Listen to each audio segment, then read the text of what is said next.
90% of woman வந்து இதை பார்த்து பயந்துக்கிறாங்க.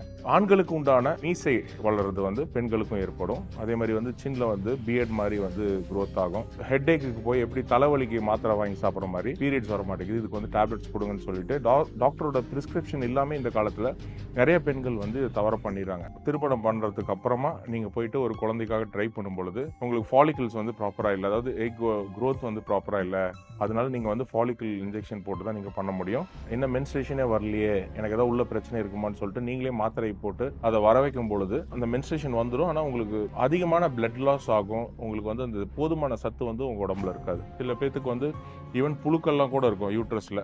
இந்த பிசிஓடி பிசிஓஎஸோட இந்த சர்க்கரை நோய் வந்து தொடர்புடையதா இருக்கு. பிசிஓடிக்கு மருந்து இல்லைன்னு தயவு செஞ்சு நினைச்சுக்காதீங்க.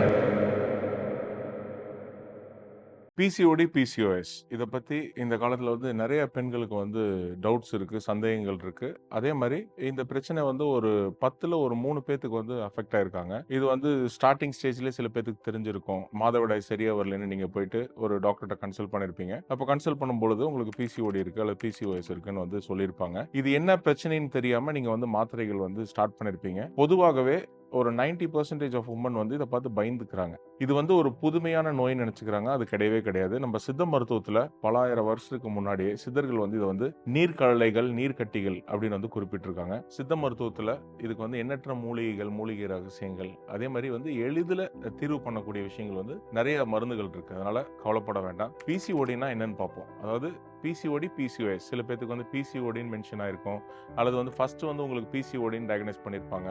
அதுக்கப்புறமா ஒரு 2 இயர்ஸ் கழிச்சு 3 இயர்ஸ் கழிச்சு போகும்போது உங்களுக்கு வந்து பிசிஓஎஸ் வந்து மென்ஷன் பண்ணியிருப்பாங்க. பிசிஓடிங்கிறது மாதவிடாய் வந்து ஒரு குழந்தைக்கு வந்து ஸ்டார்ட் ஆகுறது ஒரு 13 இயர்ஸ் 14 இயர்ஸ்ல ஒரு பெண் குழந்தைக்கு வந்து ஸ்டார்ட் ஆகுதுன்னா அந்த ஏஜ்ல இருந்து ஒவ்வொரு மாதமும் குறிப்பிட்ட அளவுக்கு மட்டும்தான் முட்டைகள் ரிலீஸ் ஆகும். உங்களுக்கு கரு உண்டாகும் போது அது உள்ள வந்து கருவாக மாறிடுது. இப்படி வந்து அந்த முட்டைகள் வந்து ரிலீஸ் ஆகாத போது சித்த மருத்துவத்தை பொறுத்த வரைக்கும் அந்த முட்டைகள்ல வந்து வாயு கூடி உள்ளேயே வந்து அது நீர்க்கடலைகளாக மாறி ஃபாலிகல்ஸ் மாதிரி உங்களுக்கு மாறுறதுனால உங்களுக்கு வந்து மென்ஸ்ட்ரேஷன் வராம போகுது. சரி, இப்ப பிசிஓடின்னு சொல்லியிருக்காங்களே, பிசிஓஎஸ் சொல்லியிருக்காங்களே, இதுக்கு ரெண்டுக்கும் என்ன டிஃபரன்ஸ்னு பார்த்தோம்னா உங்களுக்கு கருப்பையில வந்து நீர் கட்டி மட்டும் இருந்து மற்ற சிம்டம்ஸ் வந்து காமிக்காத போது அதை வந்து பிசிஓடின்னு சொல்றோம். பிசிஓஎஸ் சொல்லும் பொழுது உங்களுக்கு வந்து பாலிசிஸ்டிக் ஓவேரியன் சிண்ட்ரோம், அதாவது குரூப் ஆஃப் சிம்டம்ஸோட சேர்ந்து உங்களுக்கு வந்து இந்த பிரச்சனை வரும்பொழுது அதை வந்து பிசிஓஎஸ் சொல்றாங்க. இதுல வந்து என்னென்ன பிரச்சனைகள்லாம் சிம்டம்ஸ்லாம் உங்களுக்கு வரும்னா மேல் பார்ட்டன் பேலன்ஸ், அதாவது ஆண்களுக்கு வந்து ஒரு குறிப்பிட்ட ஏஜ்க்கு அப்புறமா ஒரு 35-40 இயர்ஸ் ஆகும்பொழுது உங்களுக்கு வந்து இந்த ஃப்ரண்ட் சைட் பால்னஸ் வந்து ஏற்படும். அது அந்த மாதிரி ஒரு சிம்டம்ஸ் வந்து பெண்களுக்குமே ஏற்படலாம். ஆண்களுக்கு உண்டான மீசை வளர்றது வந்து பெண்களுக்கும் ஏற்படும். அதே மாதிரி வந்து சின்ல வந்து பியர்ட் மாதிரி வந்து growth ஆகும். சில பெண்களுக்கு வந்து மார்பகத்திலேயே கூட உங்களுக்கு வந்து ஹேர் growth இருக்குன்னு வந்து நிறைய பேர் சொல்றாங்க. அதே மாதிரி அதிகமான ஆண்ட்ரோஜன் வந்து உடம்புல அதிகமாகிறதுனால உங்களுக்கு வந்து ஓவர் பாடி வெயிட் வந்து ஓவர் ஆகும், டெஸ்டோஸ்டெரான் லெவலும் இன்க்ரீஸ் ஆகும். பிம்பிள்ஸ் வந்து ரொம்ப ஜாஸ்தி ஆகும் பொழுது இதெல்லாம் வந்து நீங்க செக் பண்றது மிகவும் அவசியம். பொதுவாகவே பெண்களுக்கு இந்த மாதிரி சிம்டம்ஸ் வந்து ஸ்டார்டிங் ஸ்டேஜ்லயே நீங்க வந்து பண்ணக்கூடியது ஒரு ஸ்கேன் செஞ்சு பார்த்து உங்களுக்கு நீர்க்கட்டி ஏதாவது இருக்கா, பிசிஓடி பிசிஓஎஸ் இஷ்யூ இருக்கா அப்படின்னு பார்த்து அதுக்கு உண்டான ட்ரீட்மெண்ட் பண்றது அவசியம். ஆனா எல்லா பெண்களுமே என்ன பண்றாங்கன்னா குறிப்பிட்ட காலம், அதாவது ஒரு 13-14 இயர்ஸ்ல வந்து ஃபர்ஸ்ட் டைம் உங்களுக்கு வந்து மென்ஸ்ட்ரேஷன் வந்ததுக்கு அப்புறமா எப்பயாவது மென்ஸ்ட்ரேஷன் வரலினா என்ன பண்றாங்கன்னா அவங்க வந்து ஒரு டாக்டரை கன்சல்ட் பண்ணியோ அல்லது வந்து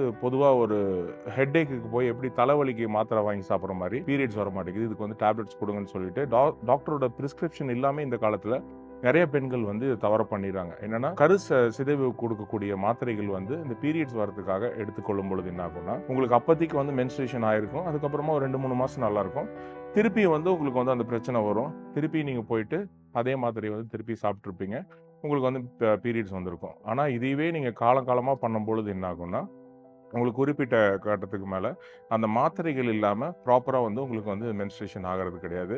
இதனால தான் நிறைய பெண்களுக்கு இந்த காலத்துல ஓவேரியன் ஃபெயிலியர் ஆகுது. அதாவது உங்களுக்கு திருமணம் பண்றதுக்கு அப்புறமா நீங்க போயிட்டு ஒரு குழந்தைக்காக ட்ரை பண்ணும் பொழுது உங்களுக்கு டெஸ்ட் பண்ணி பார்க்கும் பொழுது என்ன சொல்லுவாங்கன்னா உங்களுக்கு ஃபாலிகல்ஸ் வந்து ப்ராப்பரா இல்லை, அதாவது எக் growth வந்து ப்ராப்பரா இல்லை, உங்களுக்கு முட்டைகள் வந்து சத்தான முட்டைகள் வந்து உங்களுக்கு ப்ராப்பரா இல்லை, அதனால நீங்க வந்து ஃபாலிக்கல் இன்ஜெக்ஷன் போட்டு தான் நீங்க பண்ண முடியும், அல்லது ஃபாலிக்கல் இன்ஜெக்ஷன் போட்டாலும் உங்களுக்கு வந்து growth வந்து சரியாக மாட்டேங்குது. எக் வந்து ப்ராப்பரா ரப்ச்சர் ஆக மாட்டேங்குது.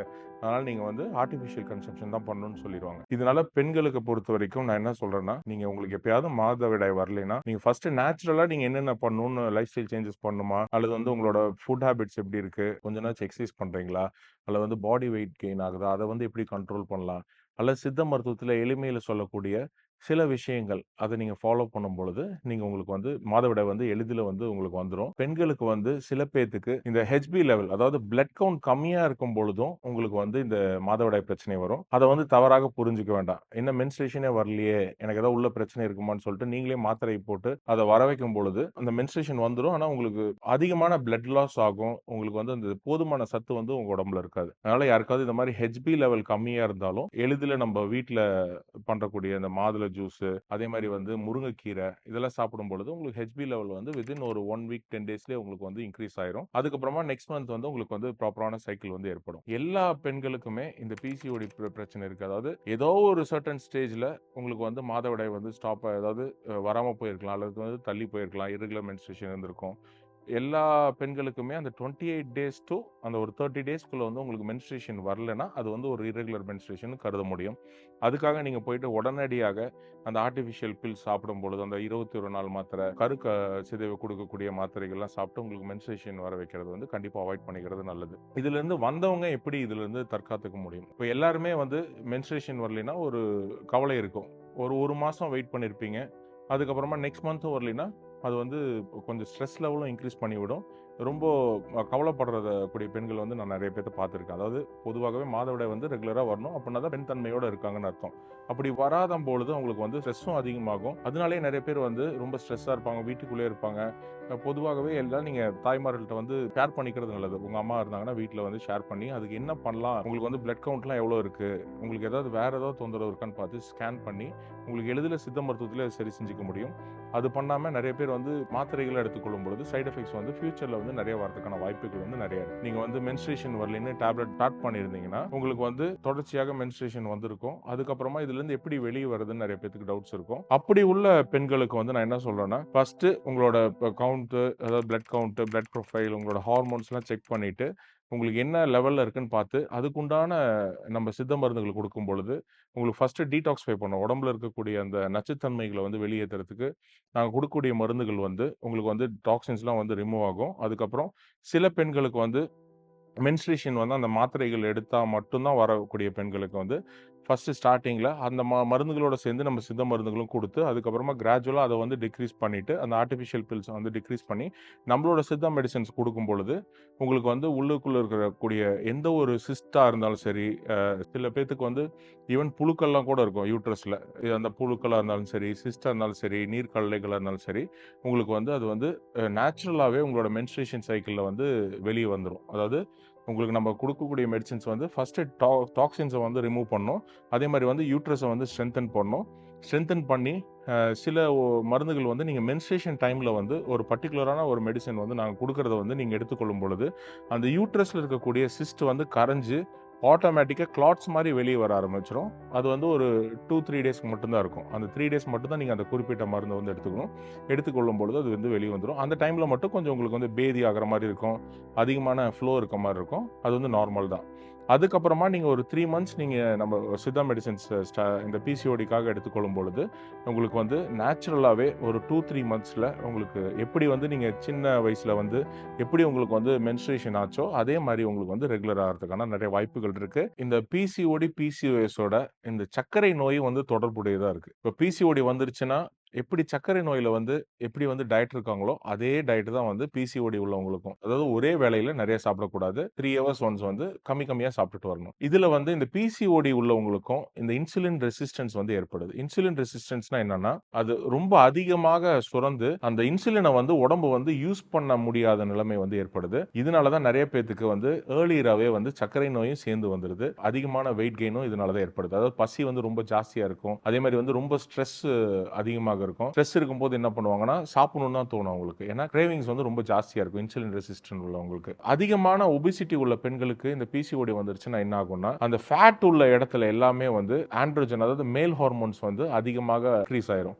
நிறைய பெண்களுக்கு வந்து இப்போ ஒல்லியா இருக்கவங்களுக்கு பிசிஓடி வந்துருச்சுன்னா அதிகமான இந்த ஹார்மோன் குறைபாடு ஏற்படுறது கிடையாது. இந்த ஆண்ட்ரோஜன் வந்து எல்லா பெண்களுக்குமே இருக்கும். எப்படி வந்து ஆண்களுக்கு வந்து பெண் ஹார்மோனும் உடம்புல இருக்கோ, அதே மாதிரி பெண்களுக்குமே ஆண்களுக்கு உண்டான ஹார்மோன் வந்து ஒரு குறிப்பிட்ட அளவுல வந்து இயற்கையாகவே இருக்கும். ஆனா அந்த அளவு ஏறி இறங்கும் பொழுது தொந்தரவு வந்து ஏற்படுது. ஆனா இந்த பிசிஓடியில உங்களுக்கு ஆண்களுக்கு உண்டான ஹார்மோன் வந்து ரொம்ப அதிகமாகிறதுனால தான் இந்த ஒபிசிட்டி வர்றது, அதே மாதிரி வந்து எக்ஸ்ட்ரா ஹேர் growth வர்றது, ஸ்கின்ல வந்து பியர்ட் மாதிரி ஏற்படுறது, அதே மாதிரி வந்து மீசை மாதிரி முளைக்கிறது, இது எல்லாமே உங்களுக்கு வந்து இந்த ஆண்ட்ரோஜன் லெவல் இன்க்ரீஸ் ஆகிறது. அதே மாதிரி பிக்மெண்டேஷன்லயும் நிறைய பேர் வந்து இந்த பிசிஓடி வந்துச்சுன்னா பாதிக்கிறாங்க. எப்படின்னா, டாக்டர் எனக்கு இந்த மாதிரி பிரச்சனையே வந்தது கிடையாது, ஸ்கின்லாம் வந்து எனக்கு அவ்வளோ அழகா இருக்கும், ஆனா இப்போ ரீசெண்ட் டேஸ்ல எனக்கு இந்த பிசிஓடின்னு டயக்னைஸ் பண்ணதுக்கு அப்புறமா பிக்மெண்டேஷன் ஏற்படுது, அதே மாதிரி வந்து முகத்துல வந்து நிறைய பருக்கள் ஏற்படுது, அதே மாதிரி முழங்கால் முழங்கையில வந்து டார்க் பேச்சஸ் மாதிரி ஏற்படுதுன்னு வந்து நிறைய பெண்கள் வந்து சொல்றாங்க. அதனால ஃபர்ஸ்ட் நீங்க வந்து ஹார்மோன் செக் பண்ணணும், அதே மாதிரி வந்து யூஎஸ்ஜி அல்ட்ராசவுண்ட் செக் பண்ணணும். இது ரெண்டுமே செக் பண்ணிட்டு நீங்க ரிப்போர்ட்ஸ் நீங்க வந்து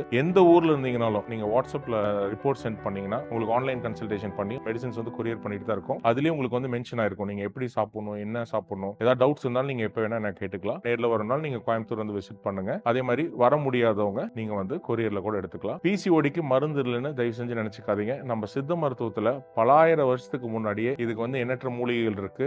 அதே மாதிரி வந்து எளிமையான மூலிகைகள். ரொம்ப நீங்க வந்து கஷ்டப்படணும், டயட் வந்து ரொம்ப ஸ்ட்ரிக்டா இருக்கணும் அப்படிலாம் அவசியமே கிடையாது. நிறைய பேர் நம்மளோட சித்தா மெடிசின்ஸ் எடுத்து இந்த பிசிஓடிக்கு எடுத்து சரியா இருக்காங்க. பிசிஓடி உள்ளவங்க கவலைப்பட வேண்டாம். சித்த மருந்துகள் கண்டிப்பா அதுக்கு உதவும்.